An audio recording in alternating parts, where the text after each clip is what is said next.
Bueno, muy buenas tardes para todas, para todos.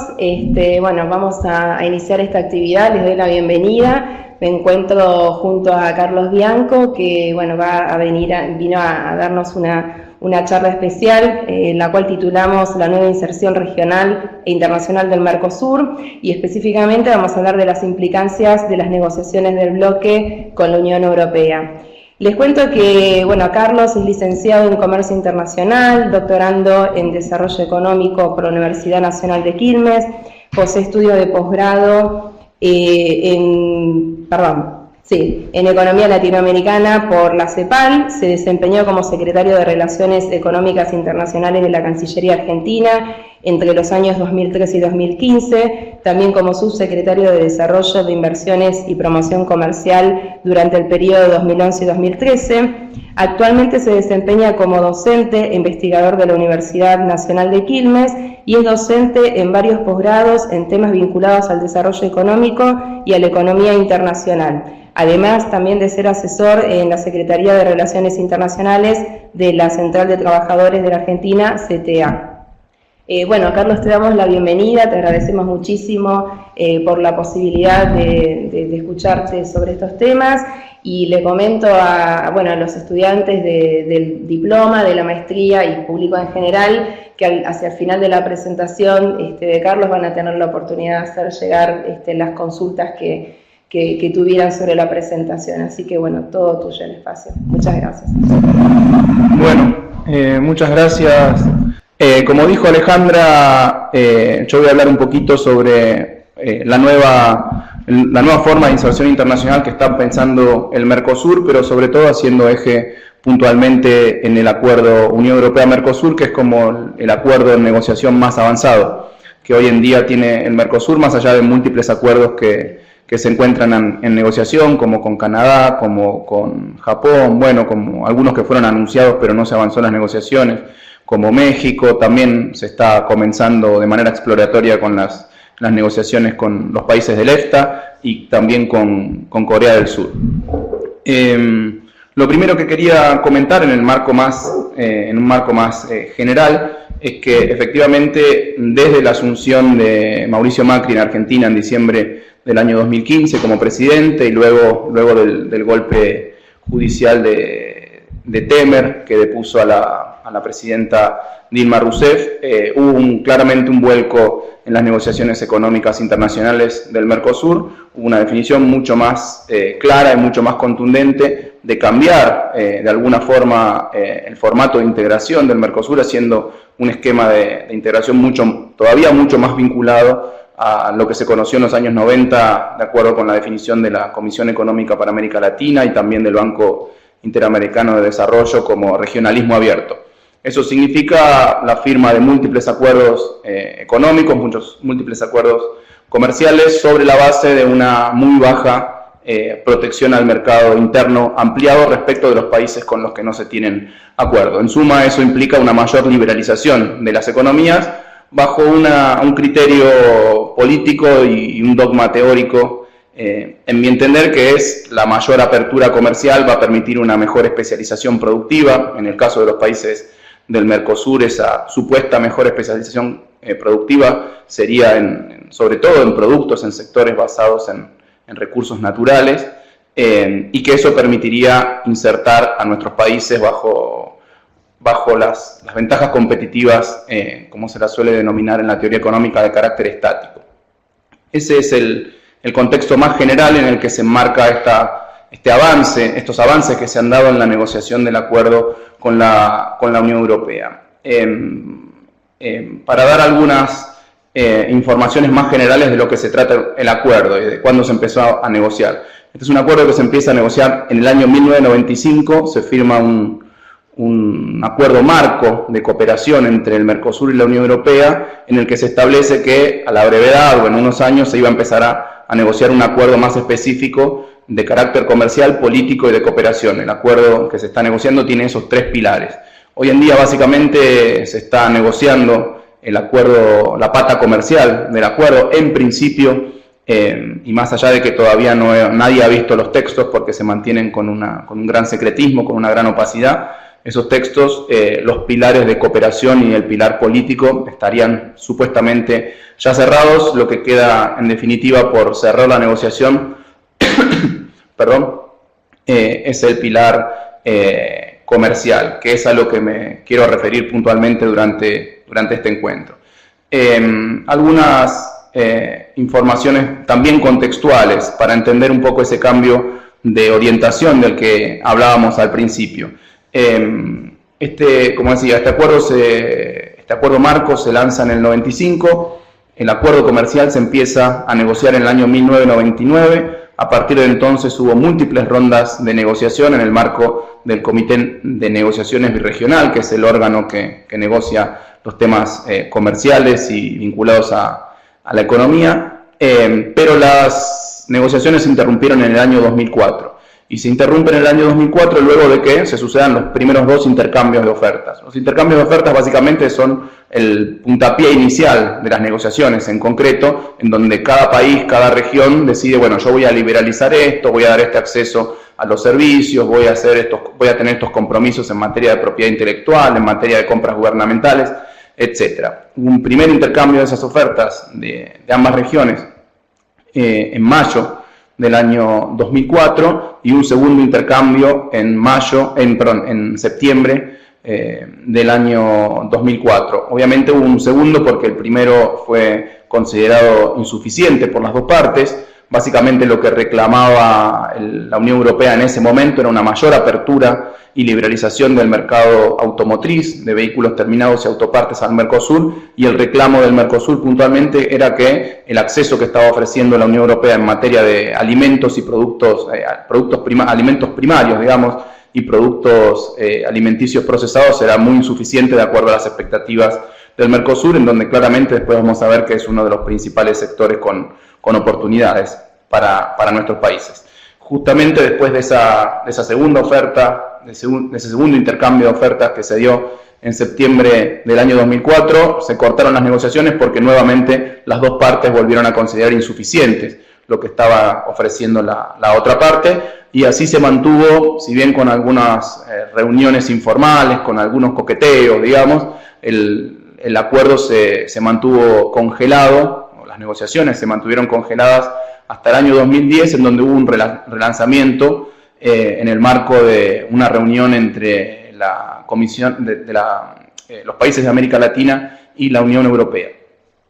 Una reunión que hubo en Madrid, una cumbre que hubo en Madrid, ahí se relanza el acuerdo y comienzan nuevamente a tener lugar estas reuniones de comité de negociaciones birregionales. Se avanzó en las discusiones generales, se avanzó en la determinación de algunas cuestiones más específicas de acuerdo a algunos capítulos comerciales o económicos que se estaban negociando, pero hasta diciembre de 2015 no hubo ningún avance concreto, como decíamos, ningún nuevo intercambio de ofertas, y eso se debió a que básicamente el Mercosur empezó a negociar con mucha más firmeza este acuerdo, lo que implicaba que el Mercosur empezó a solicitar, como se llamaron en su momento, ciertas premisas. Digamos, en esto puedo hablar en primera persona porque yo participé como representante de Argentina en la negociación entre 2013 y 2015, y básicamente esas premisas eran solicitarle a la Unión Europea algunas condiciones que se tenían que cumplir en el marco del acuerdo para que los países del Mercosur tengan posibilidades no solo de exportar productos primarios y alimentos procesados, sino también poder desarrollar sectores industriales, nuevos sectores de servicios, poder mantener cierto margen de política industrial en el marco de un acuerdo muy amplio de libre comercio que se estaba firmando, además con una potencia industrial como es la Unión Europea. En síntesis, esas condiciones que pedía el Mercosur y que la Unión Europea nunca quiso aceptar, y por eso no se avanzó en un tercer intercambio de ofertas hasta finales de 2015, eran, las voy a decir muy brevemente, que el Mercosur, en tanto región menos desarrollada, tenía que obtener un tratamiento especial y diferenciado en las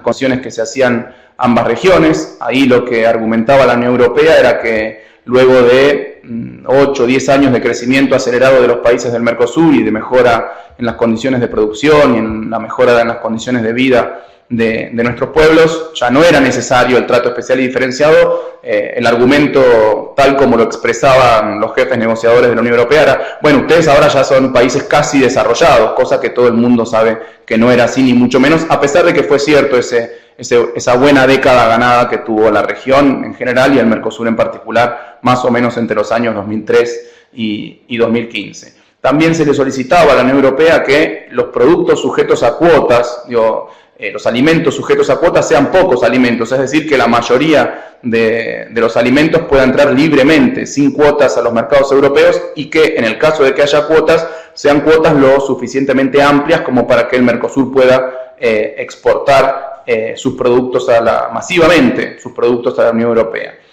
También se le solicitaba a la Unión Europea es que salgan del acuerdo o como mínimo se establezca algún tipo de mecanismo que permita neutralizar aquellos productos alimenticios que la Unión Europea subsidia, tanto para la exportación como para la producción, porque eso es claramente una forma de competencia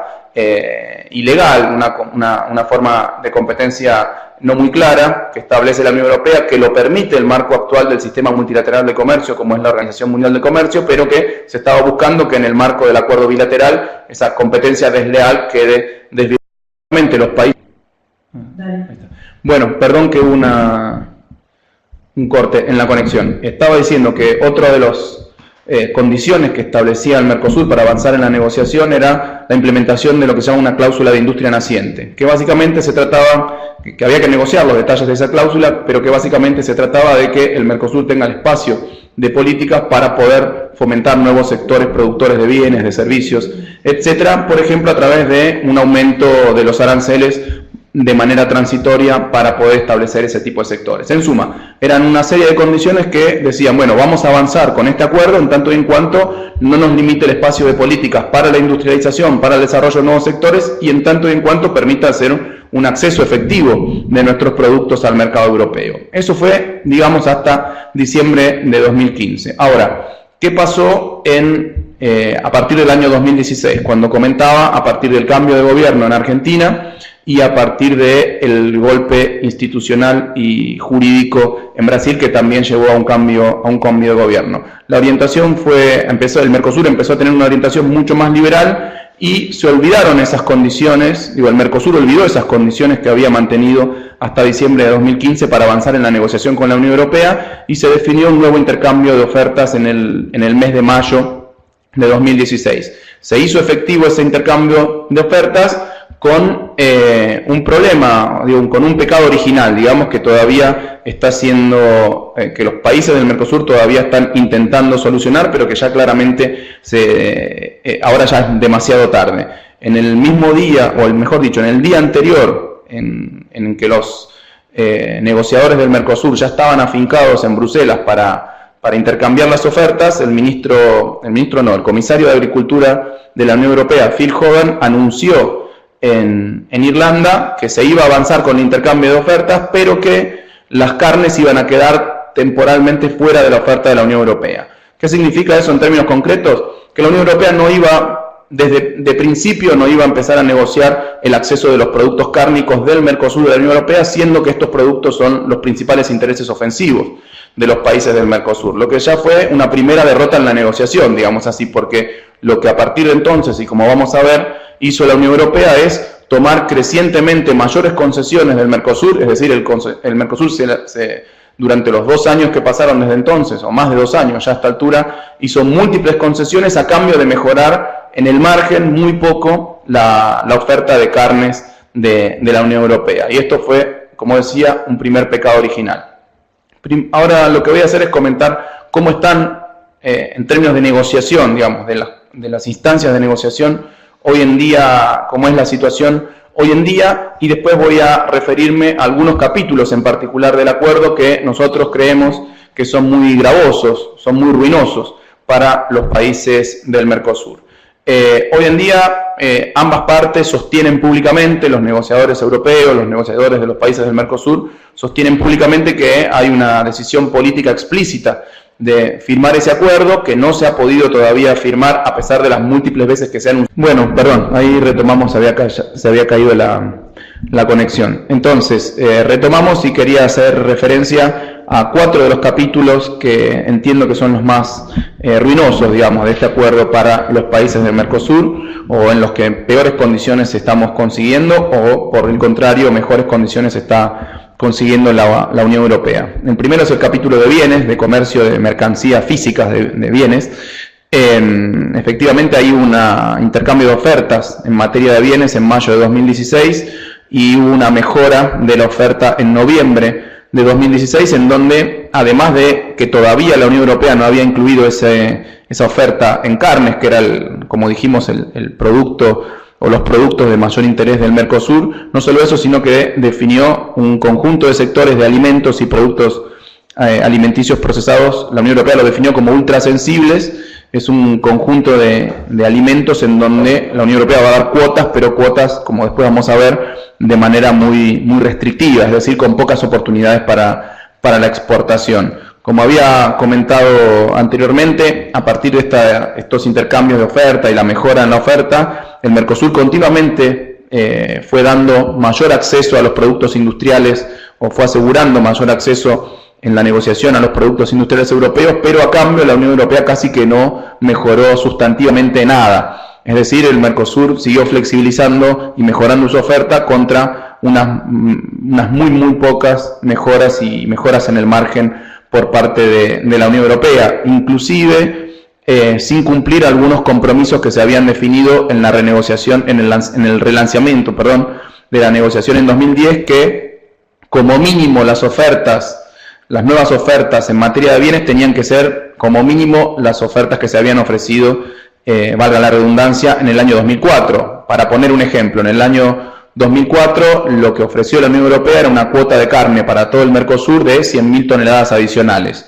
Lo que ofrece la Unión Europea hoy en día son 70.000 toneladas, con la posibilidad, se está negociando la posibilidad de elevarla a las 99.000 toneladas. Es decir, que no se cumple ni el compromiso que se pactó en el relanzamiento en el año 2010. La cobertura de la oferta en materia de bienes, es decir, la cantidad, el porcentaje de bienes que quedarían absolutamente liberalizados una vez firmado el acuerdo y a partir de las distintas canastas de liberalización en el tiempo, hoy en día es del 90%. Para el Mercosur, las principales exclusiones, es decir, los productos que no quedan sujetos al libre cambio, son productos industriales que el Mercosur, ese 10%, digamos, son productos industriales que el Mercosur quiere mantener relativamente protegidos respecto de la industria europea, y por parte de la Unión Europea la cobertura sería un poquito mayor, el 92%, y fundamentalmente los productos que la Unión Europea estaría protegiendo, o es decir, no liberalizando, son, como decíamos antes, los productos sensibles que tiene la Unión Europea, que son alimentos y productos, algunos productos agrícolas y algunas materias primas puntualmente. La Unión Europea, si bien logró el objetivo que tenía, que era que la oferta del Mercosur llegue al 90%, originalmente la oferta que se empezó a negociar era cerca del 80%, ya hubo una flexibilización llegando hasta el 90%, lo sigue presionando para que la oferta del Mercosur tenga una mayor apertura.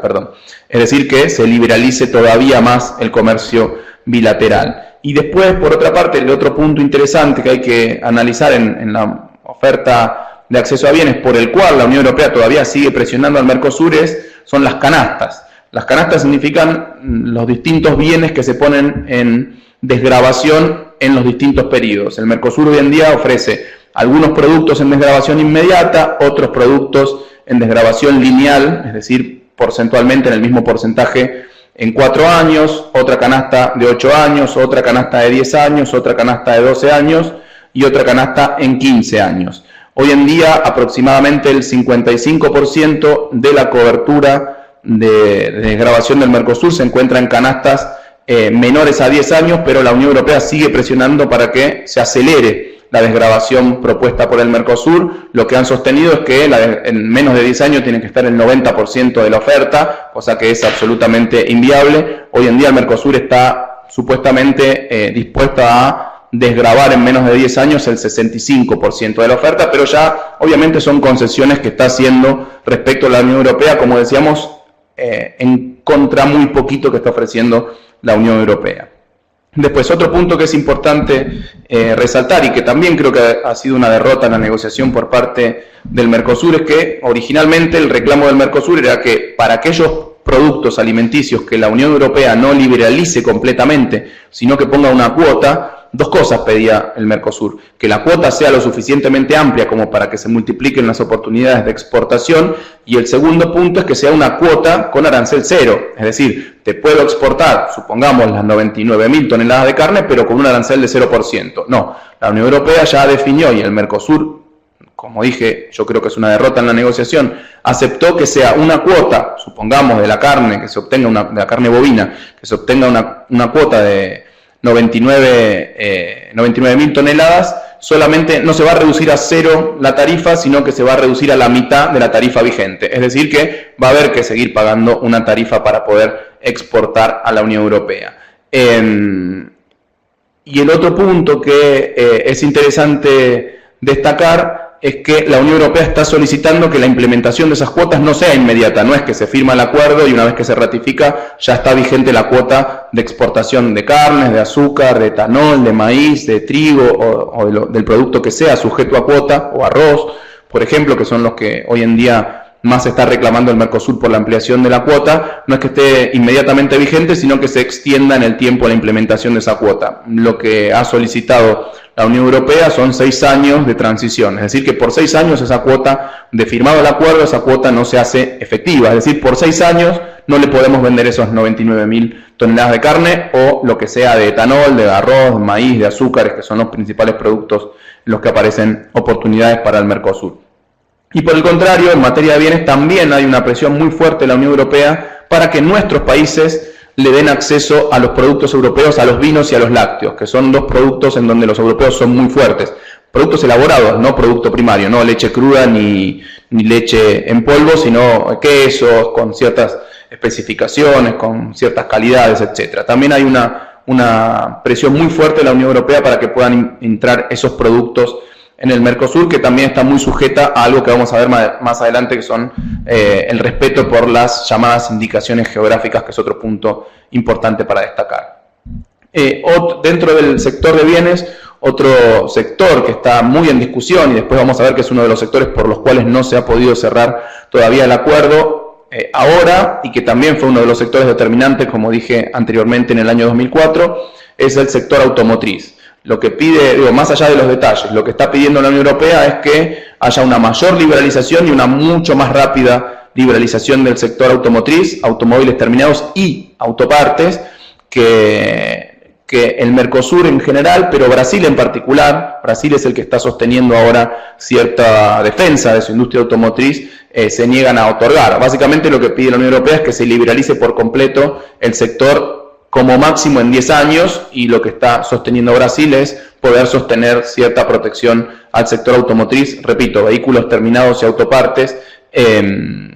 por lo menos por 15 años. Y otro punto que resta sin definir ahí son algunas cuestiones vinculadas con la regla de origen, es decir, con la definición de cuándo son originarios de una región u otra los productos automotrices, y algunas reglas técnicas que hay que estandarizar o hay que armonizar entre el Mercosur y la Unión Europea, y que obviamente la Unión Europea quiere imponer los estándares europeos para la producción automotriz en el Mercosur. Esto es una pelea además que se da en un marco más amplio, que es una pelea por los estándares con los Estados Unidos, con Japón y también con China.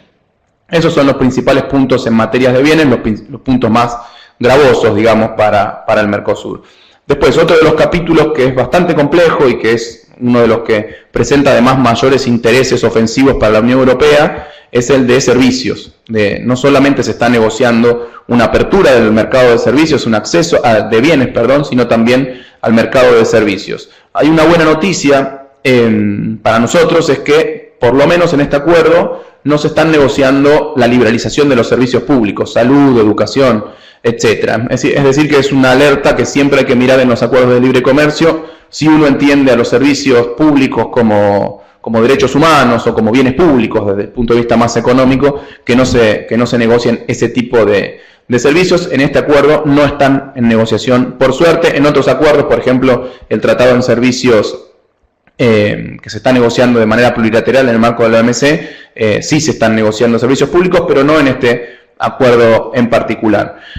Lo que sí se incluye en este capítulo de servicios es que las dos partes se comprometieron a dar acceso al mercado de servicios bajo la forma de trato nacional, y que esta también es otra derrota respecto de la posición original del Mercosur. Lo que el Mercosur había ofrecido en su momento a los productores, a los exportadores de servicios europeos, era darle preferencias respecto de otros países de extrazona, y que los únicos que iban a tener trato nacional en el sector de servicios eran solamente las empresas del Mercosur. Bueno, ahora han flexibilizado esa oferta, esa condición, y ya se le ha asegurado a las empresas europeas que van a poder acceder al mercado de servicios en los países del Mercosur en las mismas condiciones y con el mismo tipo de regulación que los países del Mercosur, cosa que es equilibrar un terreno de juego para empresas que son obviamente mucho más competitivas y mucho más internacionalizadas, como son las empresas europeas. El formato de negociación es a través de lista negativa, es decir, en el acuerdo solamente hay una cláusula que dice se liberalizarán todos los servicios salvo estos servicios que se detallan a continuación. Esos servicios que hoy están en esa lista son los servicios marítimos de cabotaje, que además la Unión Europea está presionando para que se incluyan dentro de la lista de servicios a liberalizar y a dar acceso bajo trato nacional, el transporte aeronáutico y los servicios aeroportuarios, el procesamiento y manejo de materiales nucleares, la producción y comercio de armas, la navegación interna, esto el Mercosur lo quiere mantener, puntualmente Brasil lo quiere mantener, y los servicios audiovisuales, esos son los que quedarían excluidos. Los servicios audiovisuales, pues por una presión puntualmente de Francia, que tiene un fuerte lobby en el sector audiovisual para no liberalizarlo, inclusive en países que no tienen una gran competencia, no una gran competencia como tienen, por ejemplo, Estados Unidos en materia de servicios audiovisuales. Pero esos serían los servicios que quedan excluidos, más allá de los servicios públicos, los servicios privados que quedan excluidos de la negociación. Es decir, la gran mayoría de los servicios se va a liberalizar a través de otorgar acceso a mercado, contrato nacional a las empresas de un país y del otro. Y esta lista negativa de servicios implica una trampita, digamos, porque, como todos sabemos, el sector de servicios en los últimos años es el sector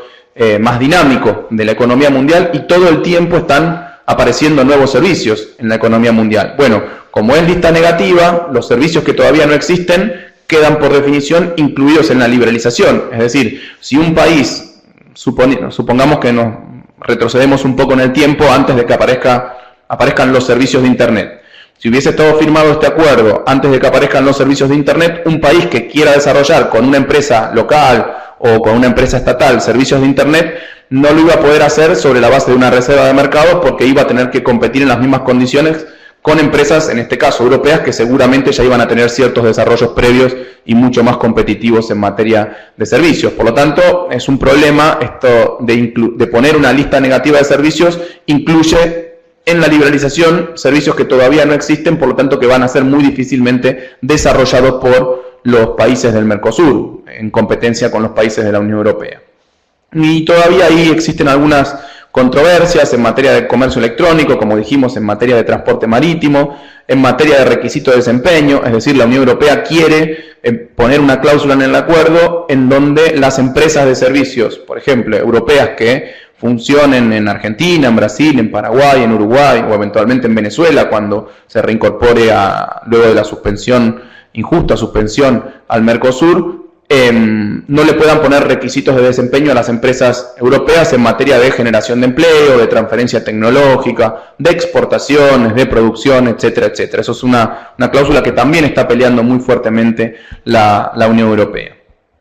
Después, el otro capítulo bastante controversial que se está negociando y en el que el Mercosur ha hecho múltiples concesiones en los últimos 2 años es en el de compras públicas, ¿sí? Las compras gubernamentales que, como todo el mundo sabe y como cualquiera que leyó un poquito la historia de los países que hoy en día son países desarrollados, industrializados, se sabe que las compras públicas, las compras del gobierno siempre han sido una política pública, un acicate, una política de fomento a la producción nacional, porque justamente con el poder de compra del Estado se pueden fomentar la producción local de ciertos bienes y servicios. Bueno, en el capítulo de compras públicas se incluyen las compras públicas tanto de bienes como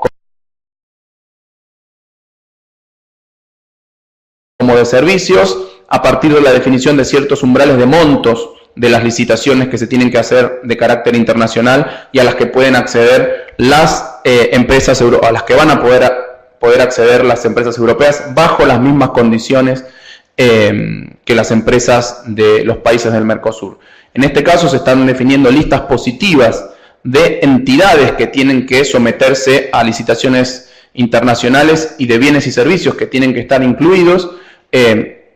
Argentina, Brasil y Uruguay han ofrecido trato nacional a las empresas europeas. Trato nacional, repito, significa que en cualquier licitación por encima de determinado umbral de monto de dinero, las empresas argentinas, por ejemplo, van a tener que, licitación pública, ¿no? Van a tener que competir con empresas del Mercosur, de la Unión Europea, obviamente también del Mercosur,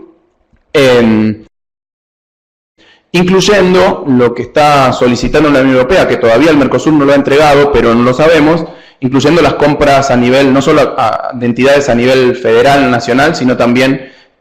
para el caso de las provincias y para el caso de los municipios, que es algo que está reclamando la Unión Europea.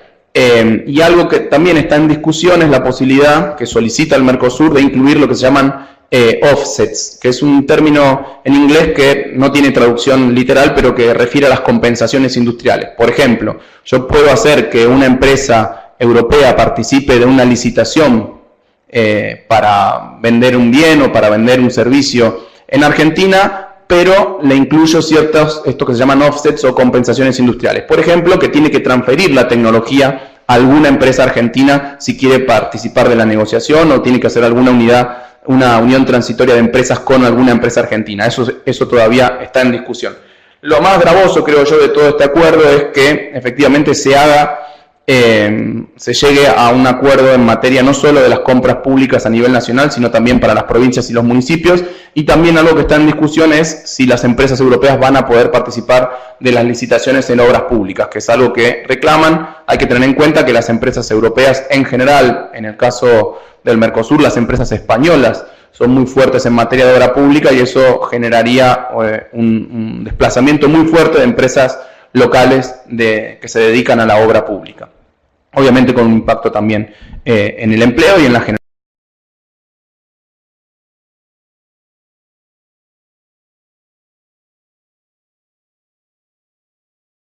generación de renta, efectivamente.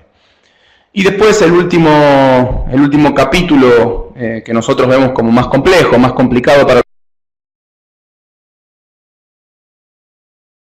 los países del Mercosur es el capítulo de propiedad intelectual.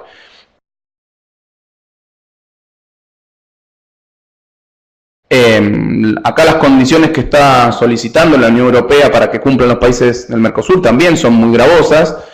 Si bien todavía el Mercosur no ha aceptado todo esto, está fuertemente en negociación. Y quiero referirme a tres cuestiones puntualmente. La primera es que la Unión Europea le solicita a los países del Mercosur que firmen todos los acuerdos que existen en el marco de la Organización Mundial de la Propiedad Intelectual, que es el organismo internacional que regula los temas vinculados a la propiedad intelectual. Hoy en día los países del Mercosur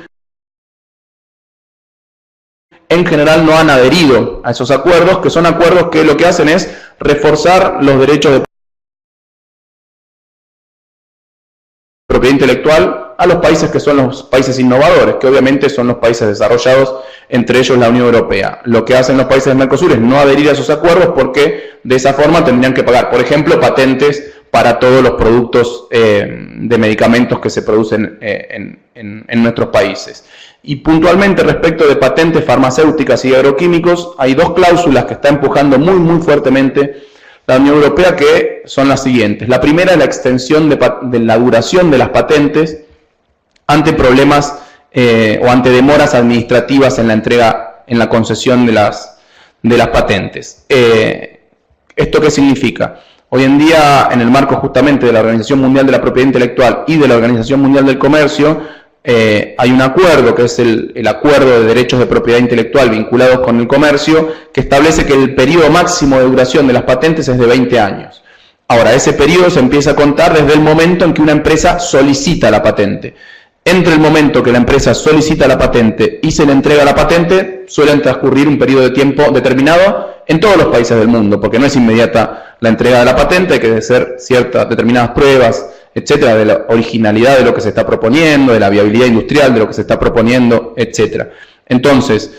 lo que dice la Unión Europea es, por ejemplo, es que si ese otorgamiento de la patente dura más de, por ejemplo, 5 años, supongamos que dura 7 años, bueno, los primeros 5 años se toman como un periodo de demora razonable, pero los siguientes 2 años no es razonable, entonces se tiene que extender en ese caso la duración de esa patente que dura 20 años a, por ejemplo, 22 años. Y con eso, obviamente, se protege adicionalmente, se estira el tiempo de protección de las patentes, en este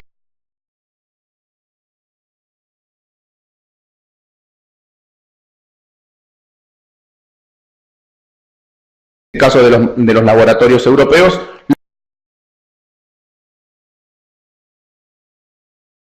Lo que hace básicamente una patente es encarecer el precio de los medicamentos en el mercado local e impedir que se desarrollen productores locales de, por ejemplo, medicamentos genéricos de mucho menor precio. Eso es algo por lo que está presionando muy fuertemente la Unión Europea, que Brasil está sosteniendo como posición, como línea roja del Mercosur, porque además Brasil tiene una muy fuerte tradición en la producción de ciertos medicamentos genéricos para el HIV, para la hepatitis C, etcétera. El otro punto es que también la Unión Europea solicita para el caso de los medicamentos y agroquímicos lo que se llama la protección de datos de prueba. ¿Esto cómo funciona? Para cualquier medicamento que se intenta instalar en un mercado, que se intenta comercializar en el mercado, hay que hacer ciertos datos de prueba de que el medicamento es inocuo, que no afecta la salud de quienes toman los medicamentos. En general, lo que sucede hoy en día en los países del Mercosur es que una vez que un laboratorio demostró que determinada fórmula, principio activo, es inocuo y no afecta a la salud del que ingiere ese medicamento, ya los que después, por ejemplo, un productor de genéricos que quiera hacer el mismo tipo de medicamentos no tiene que demostrar eso mismo, puede tomar las pruebas que ya hizo el laboratorio original. Bueno, lo que está solicitando la Unión Europea es que el laboratorio, por ejemplo, productor de genéricos de ese mismo medicamento, tenga que de nuevo hacer toda la demostración, que tiene un costo altísimo, además, porque son muchos análisis clínicos y son muchas pruebas en pacientes, efectivamente, que tenga que nuevamente hacer esa demostración, lo que básicamente tiende a perpetuar o multiplicar los años de exclusividad que tienen los laboratorios internacionales respecto de las patentes. Es decir, son dos cláusulas, la extensión de patentes por demoras administrativas y la protección de datos de prueba, que tienden a incrementar los años de exclusividad de las patentes a los grandes laboratorios transnacionales en desmedro de la producción nacional de medicamentos y en particular de la producción de medicamentos genéricos.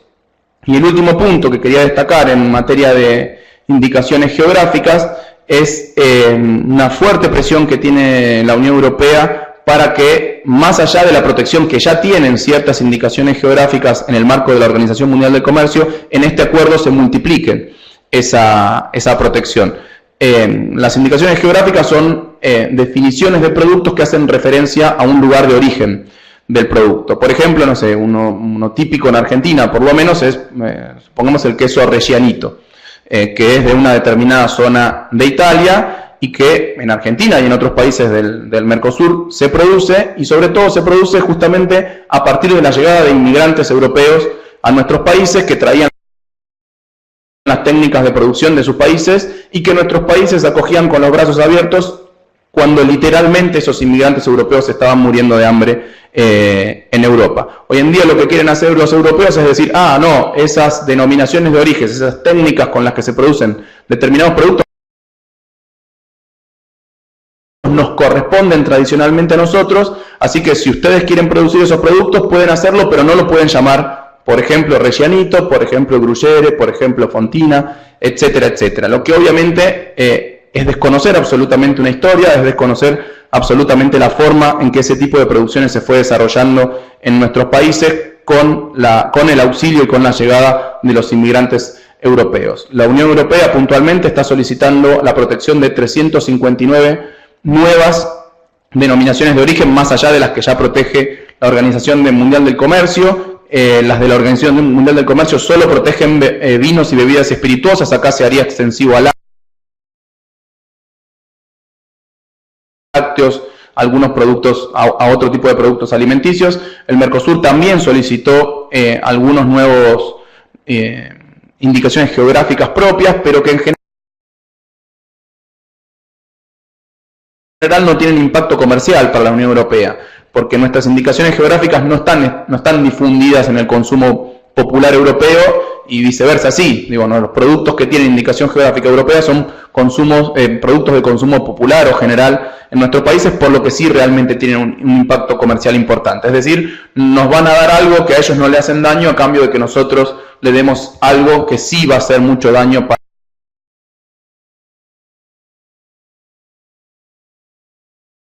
para la producción en nuestro país. En suma, hoy en día las negociaciones están muy avanzadas, pero hay una cantidad de puntos que están todavía en discusión y que serían los puntos que se deberían definir en la próxima reunión que tiene lugar el 9 de julio, durante la semana del 9 de julio, con la posibilidad de extenderla una semana más por parte de los negociadores del Mercosur en Bruselas. Repaso brevemente lo que comentamos de automóviles. Se está discutiendo la aceleración del periodo de desgravación y cómo se van a implementar ciertas cuotas de automóviles europeos ingresando en los países del Mercosur con arancel reducido. Las indicaciones geográficas que recién comentamos, el Mercosur pide excepciones de esas 357 que pidió la Unión Europea, pide que 47 de esas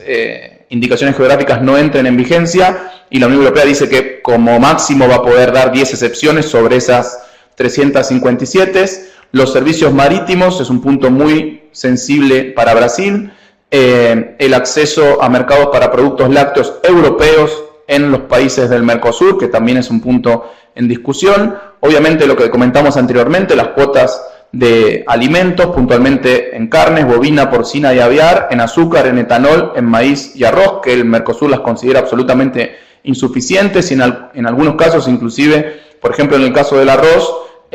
lo que estaría poniendo dentro de la cuota de arroz la Unión Europea son variedades de arroz que no se producen en los países del Mercosur, es decir que es imposible exportarlas porque no se producen. Y un último punto que está empezando a presionar ahora en este último tiempo la Unión Europea son las condiciones de bienestar animal, las que se conocen como condiciones de bienestar animal. Hay una muy fuerte presión de las ONGs europeas para que se respeten ciertos estándares en los mataderos, en los frigoríficos, en el sacrificio de los animales, y que eso en última instancia estaría funcionando de aprobarse como una barrera arancelaria para que nuestros frigoríficos puedan exportar distintos tipos de carnes a la Unión Europea. Dicho esto, y para ir cerrando, a mí me gustaría comentarles un asunto que me parece uno de los más graves que está teniendo este acuerdo, que es la falta de estudios de impacto en los países del Mercosur. La Unión Europea sí está llevando a cabo su estudio de impacto, es decir, si se firma el acuerdo, cuál va a ser el impacto comercial, cuál va a ser el impacto ambiental, cuál va a ser el impacto sobre la producción, cuál va a ser el impacto sobre el empleo. Bueno, el Mercosur no lo hizo, ¿sí? O por lo menos no lo actualizó en los últimos años. Hay un solo estudio oficial que nosotros hicimos cuando estábamos en la Cancillería Argentina en el año 2013, en el marco de la negociación, para ver cuáles son los sectores que más tendríamos que proteger y cuáles son los sectores en donde tendríamos más posibilidades de exportación a la Unión Europea, y ese es bastante evidente, ese estudio por varias cuestiones, y nos marcaba muy bien el camino de qué tipo de acuerdo teníamos que firmar en el caso de avanzar con la negociación. Por eso, entre otras cosas, quedó la negociación bloqueada, porque no estábamos dispuestos a avanzar en un acuerdo amplio, o por lo menos tan amplio, de liberalización sin ningún tipo de condicionamientos, porque el impacto en esas condiciones iba a ser muy gravoso, muy ruinoso para nuestro país. Por ejemplo, desde el sentido común, uno diría que un acuerdo de libre comercio con cualquier país del mundo, si bien tiene amenazas, también tiene oportunidades. Las amenazas, en términos comerciales, lo digo puntualmente, las amenazas serían las importaciones que llegarían y desplazarían la producción nacional, las oportunidades serían las exportaciones que uno podría lograr adicionales por la firma de ese acuerdo y que generarían un impacto positivo en la producción, en el empleo, en el agregado de valor. Bueno, en el caso de Argentina hay una particularidad. Este acuerdo no solo que tiene amenazas por el lado de las importaciones, sino que también tiene amenazas por el lado de las exportaciones argentinas. Y es medio difícil de entender desde este punto de vista, y voy a explicarlo brevemente. de acuerdo a los cómputos que se hicieron en el Centro de Economía Internacional de la Cancillería en el año 2013, si se firma este acuerdo, en Argentina habría importaciones provenientes de la Unión Europea adicionales por un valor de 3.330 millones de dólares, ¿sí?, provenientes de la Unión Europea. Pero también habría posibilidad de exportar a la Unión Europea unos casi 1.400 millones de dólares. Entonces ustedes me dicen, bueno, pero eso es bueno. Más o menos, porque si Argentina firma un acuerdo en el marco del Mercosur con la Unión Europea, todas las preferencias que hoy en día Argentina tiene, o por lo menos un 90% de las preferencias que hoy Argentina tiene con su principal socio comercial, Brasil, van a estar también disponibles para la Unión Europea. Es decir, que si bien por un lado Argentina exportaría 1.399, de acuerdo a estos cálculos, ¿no?, 1.399 millones de dólares adicionales a la Unión Europea, perdería exportaciones a Brasil por un monto de aproximado de 1.500 millones. Es decir, el saldo neto sería negativo para Argentina. Exportaría un poco más a la Unión Europea, pero dejaría de exportar bastante más a Brasil. Pero no es solamente un problema de cantidades, también hay un problema fuerte de calidades.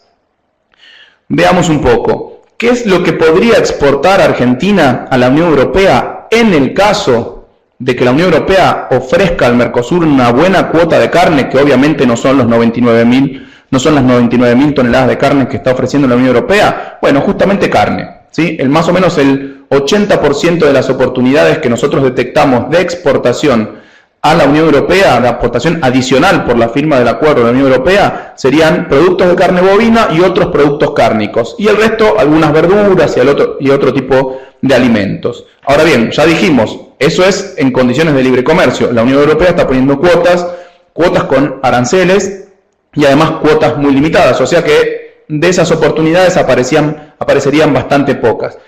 ¿Qué dejaríamos de exportar a Brasil? Porque ahora esos productos vendrían desde la Unión Europea. Automotores y sus partes, ¿sí?, automóviles terminados y autopartes, productos vinculados a los sectores de químicos, caucho y plásticos, y maquinaria y equipo, es decir, bienes de capital. Entre esos tres sectores, estos tres sectores agregados,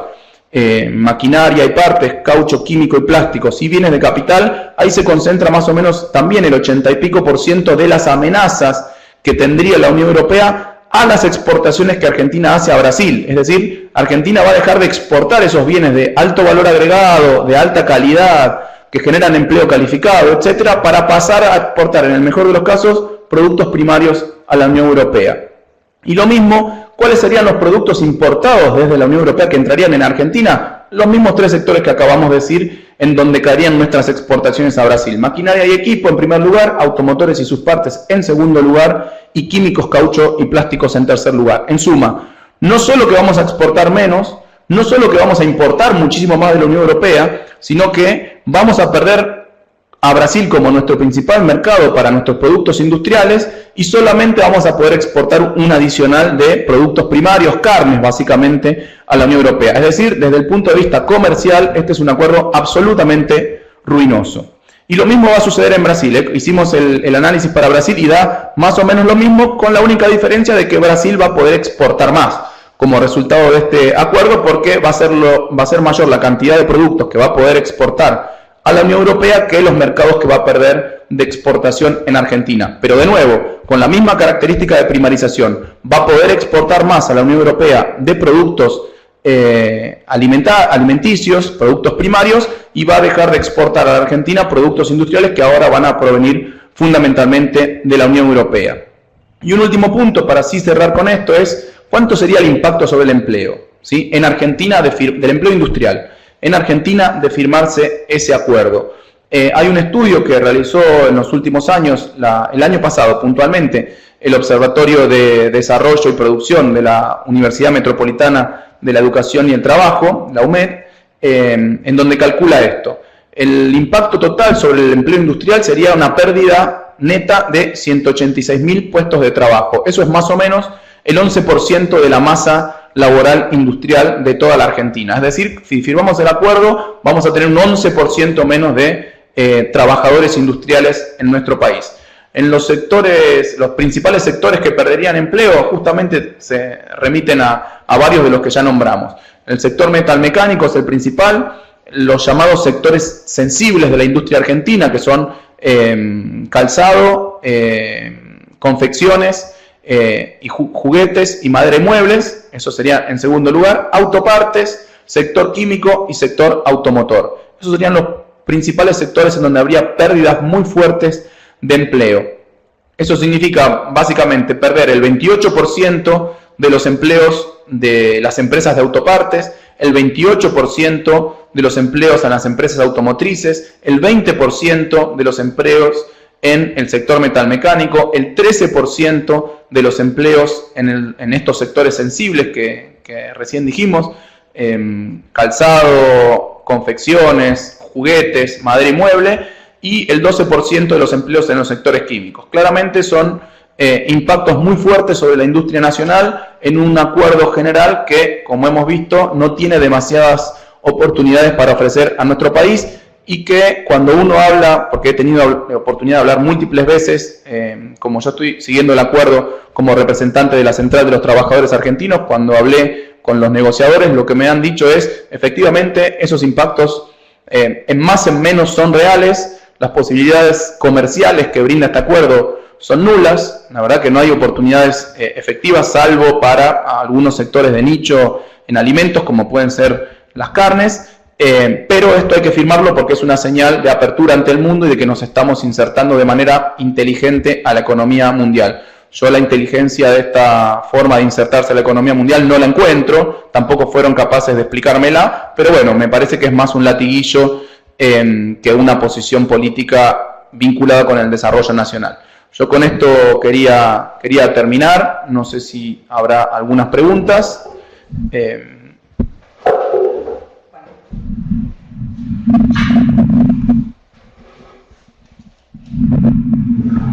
Bueno, muchísimas gracias, Carlos.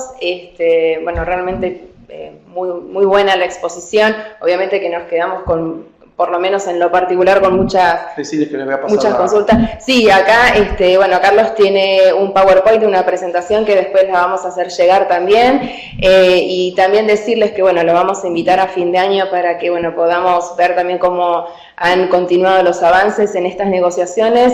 Y yo les digo, bueno, el profesor ya tiene que cerrar, pero si esperamos 30 segundos, si alguien quiere acercar una consulta, yo simplemente, mientras tanto, quería hacer una muy breve consulta, en realidad saber tu opinión, si crees, no sé, que puede llegar a tener algún impacto el tema del curso de las negociaciones con la OMC, en el mes de diciembre, bueno, cuando se dieron las negociaciones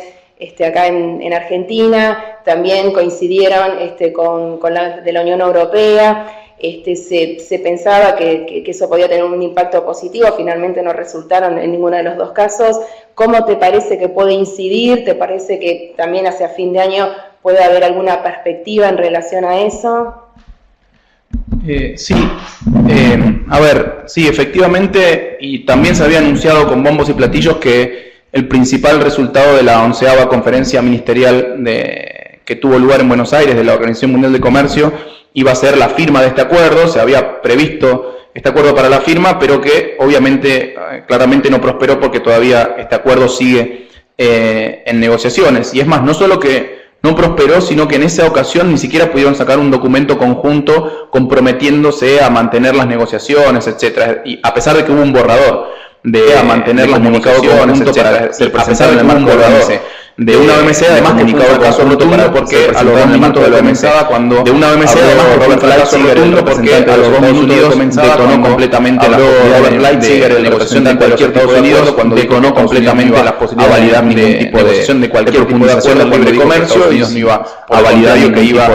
a mantener una posición de libre comercio, de la cual yo estoy en general de acuerdo con las políticas a mantener una política proteccionista, para la cual el desarrollo general de acuerdo con las políticas nacionales, siempre y cuando sirvan para el empleo, el desarrollo de calidad de la producción industrial, y respecto de las posibilidades que aparecen de calidad, de cerrar este acuerdo, y las posibilidades que aparece algún tipo de acuerdo de cerrar este acuerdo, y las posibilidades de acuerdo, yo tendría algún tipo de acuerdo de que se está anunciando nuevamente una última ronda de este acuerdo, yo las veo de acuerdo yo las veo muy bajas, anunciando nuevamente una última ronda de negociaciones son muy sensibles. Yo las veo muy bajas, lamentablemente no porque el gobierno argentino está defendiendo son muy sensibles, su producción, y lamentablemente no porque el gobierno del Brasil está defendiendo a su producción nacional, para ellos como son el del Brasil, los servicios marítimos, defendiendo algunos sectores muy sensibles para ellos, la producción automotriz, los servicios marítimos como son, pero bueno, fundamentalmente las negociaciones continúan y tienen que ver, pero bueno, con las negociaciones no va a suceder nada en los próximos años, me parece ningún resultado positivo, lo que sí no va a suceder nada en los países desarrollados, me parece ningún resultado positivo para nadie, ni para los países desarrollados, ni para los países en la OMC, desarrollo, todo el mundo de lo que se está más o menos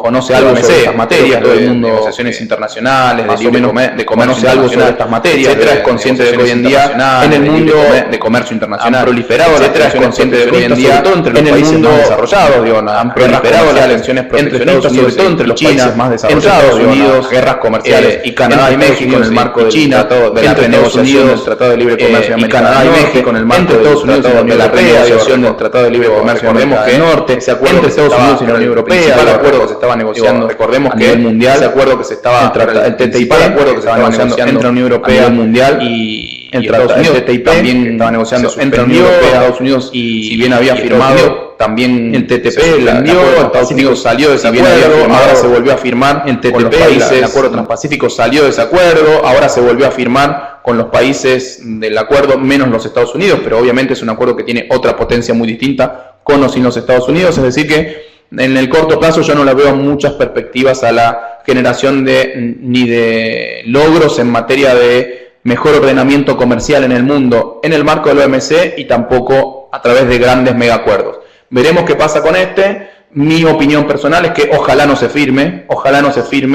porque si se firma va a ser básicamente en estas condiciones y con estas concesiones que ya ha venido dando el Mercosur en los últimos 2 años, y lo único que va a generar es mayor desempleo, mayor desindustrialización, mayor primarización de la producción de nuestros países y muy pocos resultados positivos para nuestros pueblos. Bueno, muchísimas gracias, Carlos. Bueno, por una cuestión de tiempo lo vamos a despedir, pero bueno, comprometiéndolo para un próximo encuentro y en donde seguramente también se van a exponer las novedades de este tema. Muchísimas gracias en nombre del diploma de la Flaxo. Gracias a todos por acompañarnos y bueno, los esperamos en un próximo encuentro. Gracias.